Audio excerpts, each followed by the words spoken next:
سرور عالم نور مجسم فخر آدم و بنی آدم سید المرسلین رحمت للعالمین شفیع المذنبین طٰہٰ و یاسین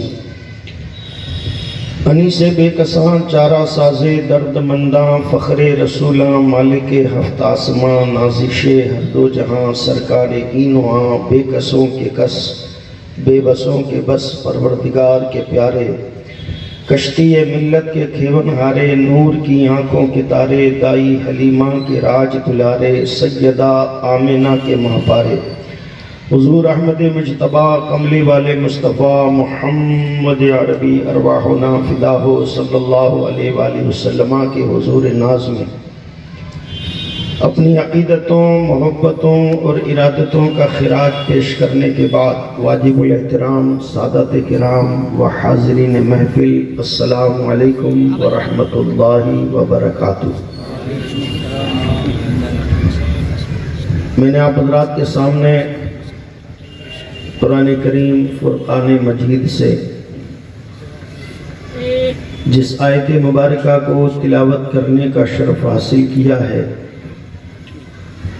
اس آیت مبارکہ میں اللہ رب العزت نے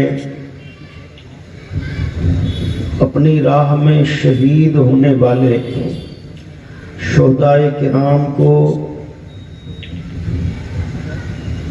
حیات جاویدانی عطا کی جاتی ہے اس کا بیان فرمایا ہے، اور شہدائے کرام کی مقدس شان بیان فرمائی ہے۔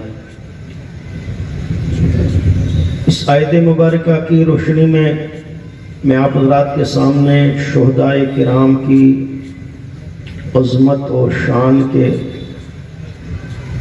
کچھ حالات بیان کرنے کی سعادت حاصل کروں گا، بالخصوص سیدنا امام مسلم بن عقیل علیہ السلام اور آپ کے دونوں شہزادے حضرت محمد اور حضرت ابراہیم علیہ السلام کی شہادت کے کچھ واقعات پیش کرنے کی سعادت حاصل کروں گا۔ اللہ تبارک و تعالیٰ میری زبان کو غلطی سے بچائے اور مجھے حق کہنے کی توفیق عطا فرمائے۔ اہل بیت اطہار کے صدقے میں اللہ تبارک و تعالیٰ ہمیں حق بات سننے، اس پر عمل کرنے اور اس پر قائم رہنے کی توفیق عطا فرمائے۔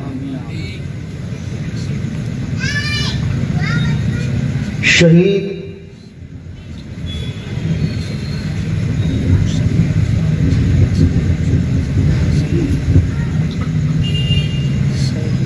اس ہستی کو کہتے ہیں کہ جس کو اللہ تعالیٰ یہ توفیق عطا فرماتا ہے کہ وہ اپنی جان اللہ کی راہ میں قربان کر دے۔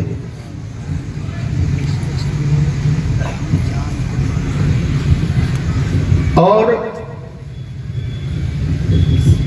اللہ تبارک و تعالیٰ اسے بہت عظیم الشان مقام عطا فرماتا ہے۔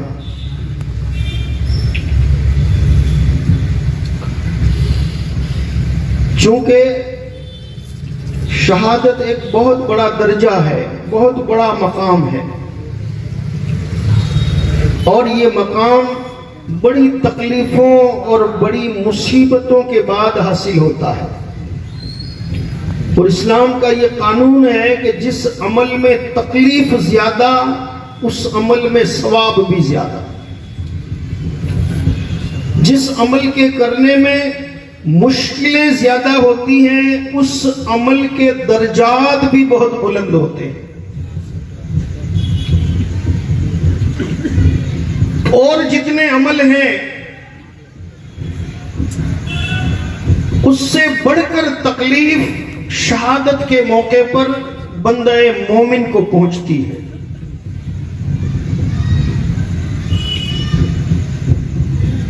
میدان کارزار میں کھڑا رہنا،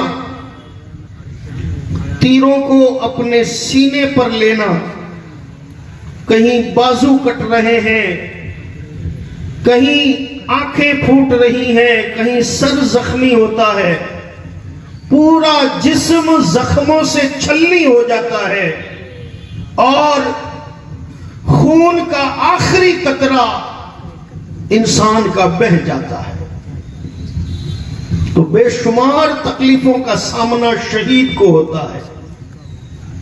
تو جتنی تکلیفیں زیادہ ہیں اللہ تعالیٰ نے اتنا ثواب بھی زیادہ رکھا۔ حدیث پاک میں آیا کہ شہید کا خون زمین پر گرنے سے پہلے اللہ تعالیٰ کی بارگاہ میں قبول ہو جاتا ہے۔ شہادت کی کئی ایک قسمیں ہیں، بہت سے درجات ہیں، اور سب سے بڑا درجہ یہ ہے کہ بندہ اسلام کو بچانے کے خاطر اسلام کی بلندی کے لیے جو شہادت اختیار کرتا ہے اس شہادت کا مرتبہ سب سے اونچا ہے۔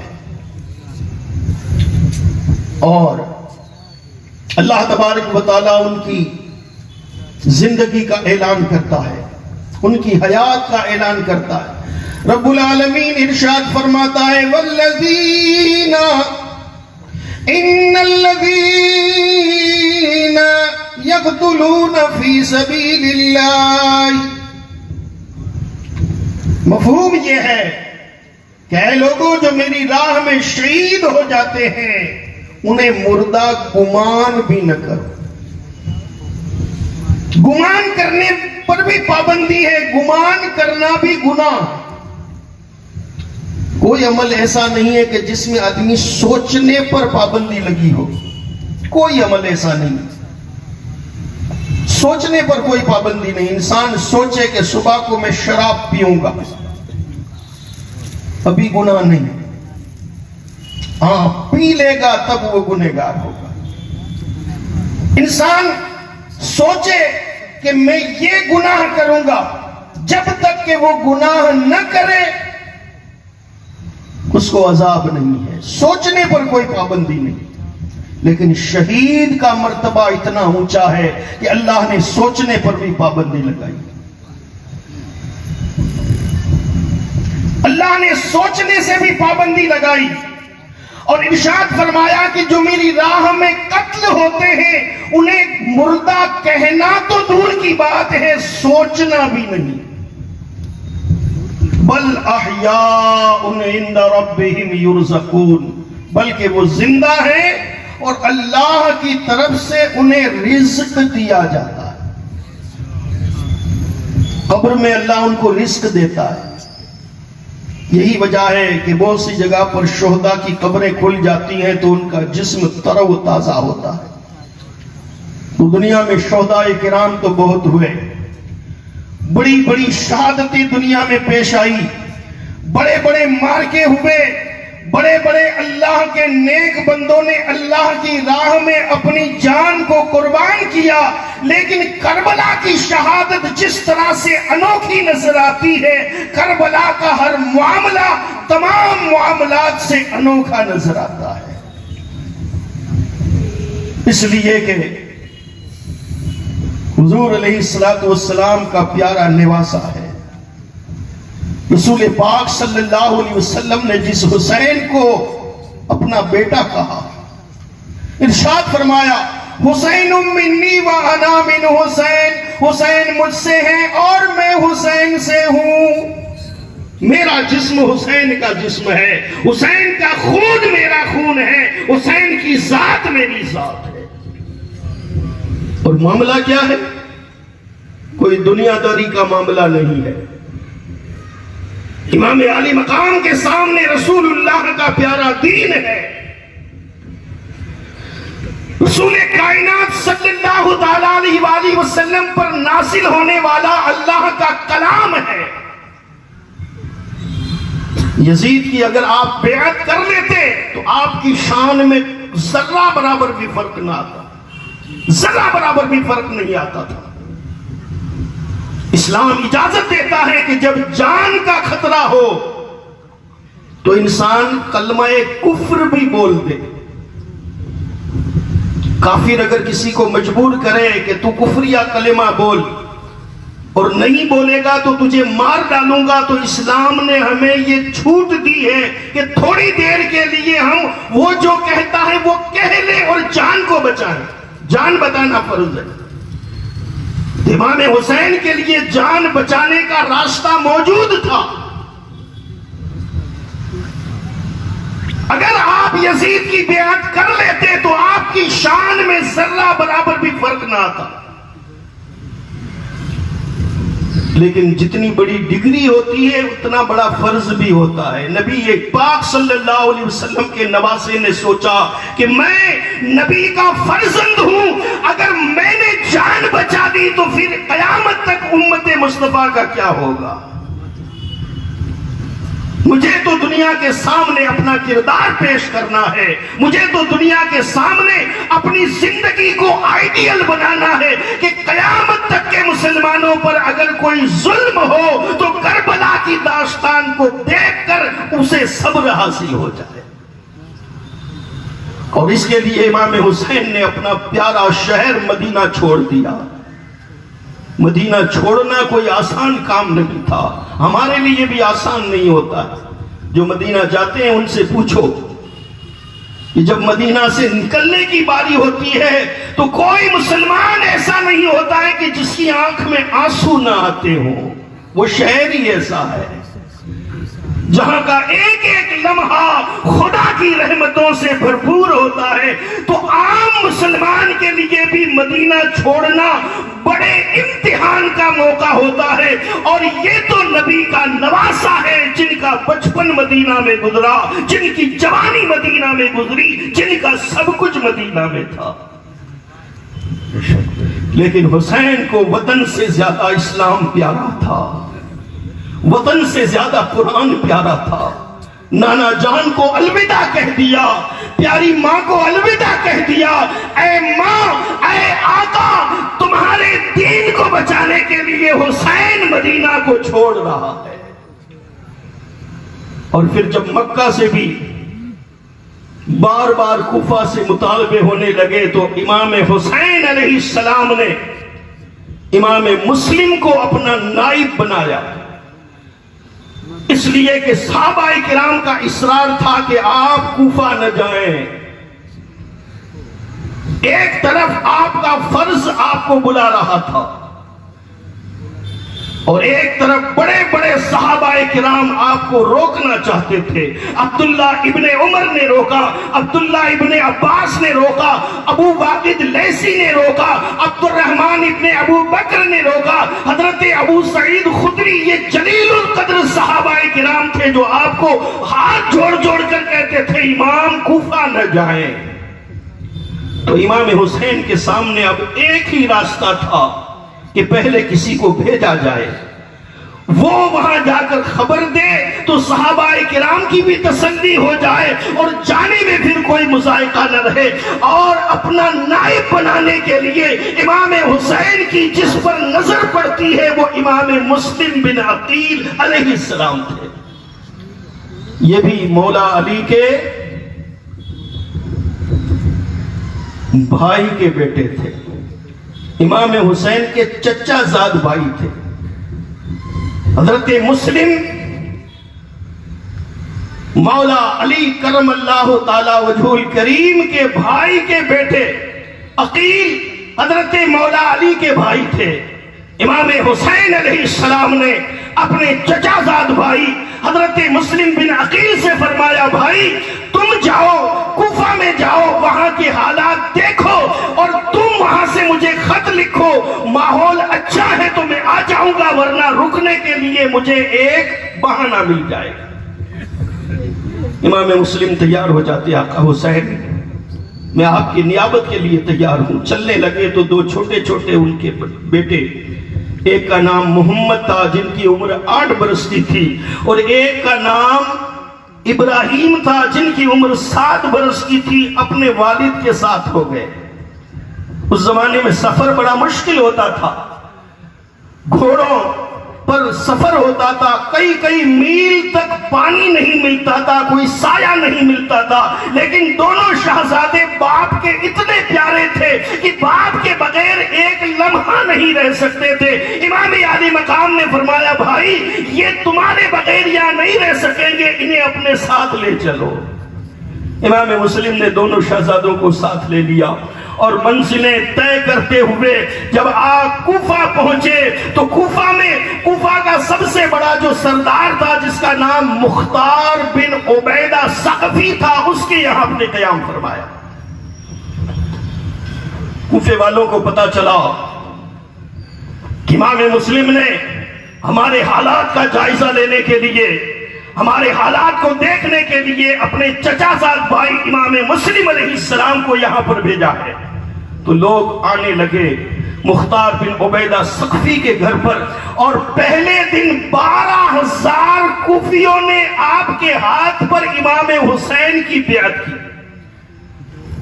اور یہ سلسلہ جاری رہا، اور چند دنوں میں 40,000 لوگوں نے آپ کے ہاتھ پر بیعت کی کہ ہر وقت ہم آپ کی جانیں ساری کریں گے، یہاں تک کہ ہم اپنی جانیں آپ کے قدموں میں قربان کر دیں۔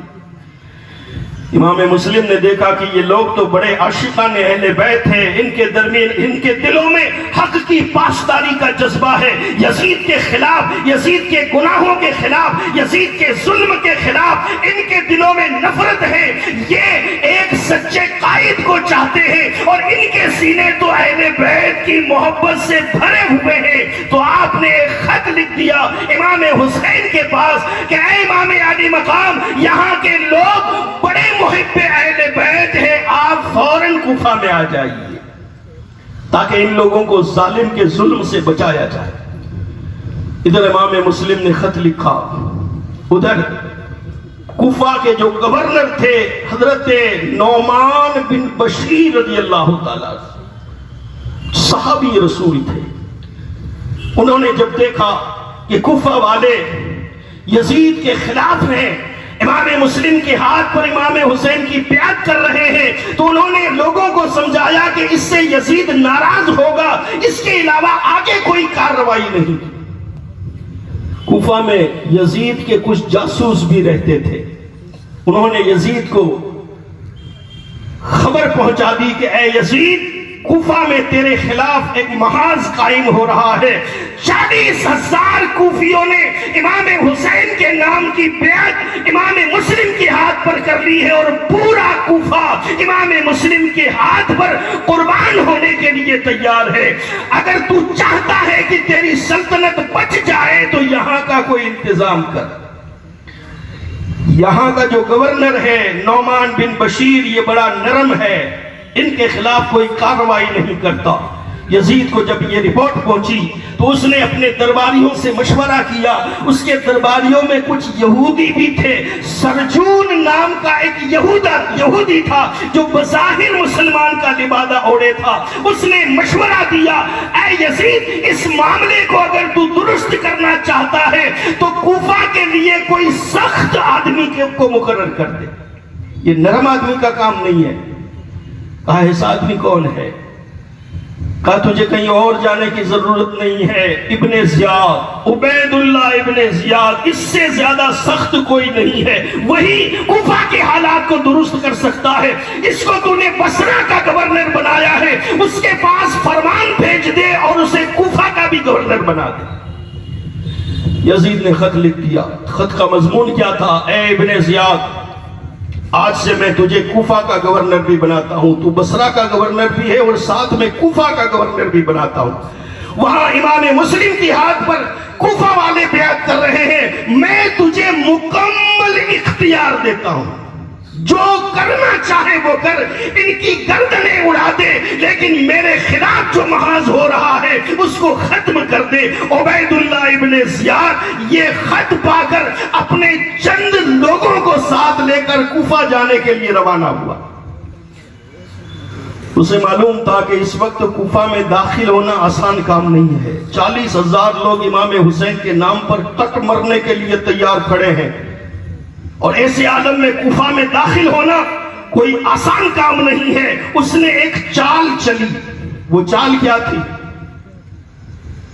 کوفہ سے پہلے ایک گاؤں ہے قادسیہ، وہاں پر اس نے اپنی فوج کو روک دیا اور لمبا چکر کاٹ کر اس راستے سے کوفہ میں داخل ہوا جو راستہ مکہ سے کوفہ کی طرف آتا ہے، اور اس نے وہ لباس پہنا جو مکہ اور مدینہ والے پہنتے ہیں، حجازی لباس جس کو کہتے ہیں۔ امام حسین کے جیسا اس نے امامہ باندھا اور چہرے پر نقاب ڈال دی، اور عشاء اور مغرب کے درمیان کوفہ میں داخل ہوا، نقاب پوش، امامہ باندھا ہوا، امام حسین کے جیسا جبہ،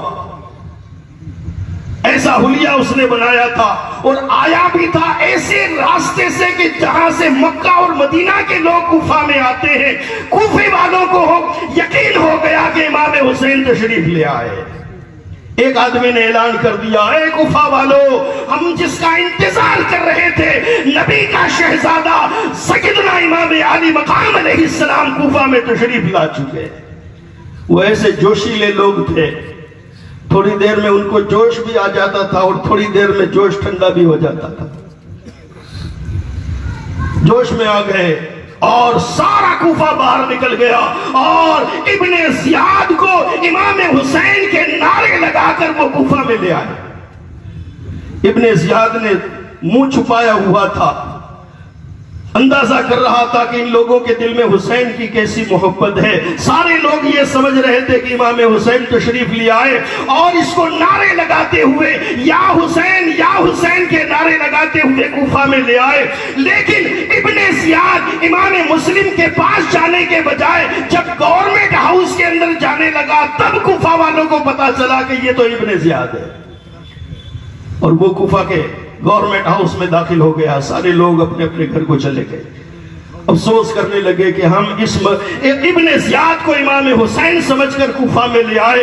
ابن زیاد نے رات ہی کو بڑے بڑے کوفہ کے جو سردار تھے ان کو بلایا، بڑے بڑے جو سردار تھے سب کو بلا کر کہنے لگا، اے کوفہ والو، یزید نے آج سے مجھے کوفہ کا گورنر بنایا ہے، اور میں ان لوگوں کے ساتھ کوئی رعایت نہیں کروں گا جو یزید کے خلاف معاذ بناتے، اور سب سے قسم لی اور سب کو گورنمنٹ ہاؤس میں بند کر دیا۔ اب صبح ہوتے ہی اس نے اعلان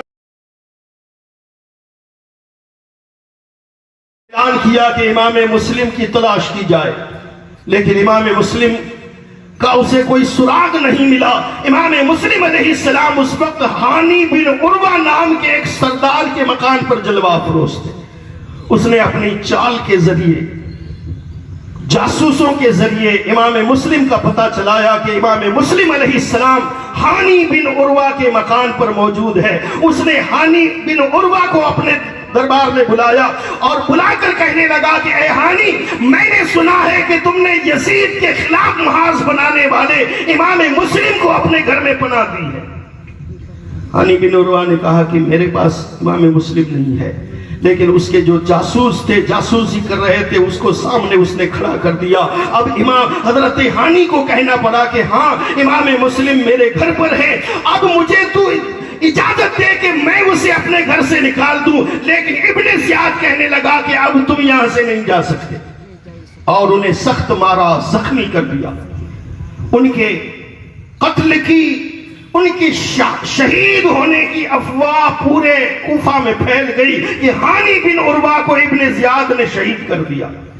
امام مسلم کو پتا چلا، امام مسلم باہر نکلے اور اپنے حامیوں کو پکارا۔ آپ کی ایک آواز پر 40,000 لوگ تلواریں لے کر آپ کے پاس جمع ہو گئے۔ آپ نے گورنمنٹ ہاؤس کا گھیراؤ کر لیا، چاروں طرف سے گھیر لیا۔ یزید ابن زیاد کے پاس کوئی اتنی بڑی فوج بھی نہیں تھی، اگر آپ ایک اشارہ کر دیتے تو یہ 40,000 کی فوج ابن زیاد کو تباہ و برباد کر دیتی، اور پھر یہی لشکر آگے بڑھ کر یزید کا تختہ بھی الٹ دیتا۔ لیکن ہونا وہی تھا جو تقدیر میں لکھا جا چکا تھا۔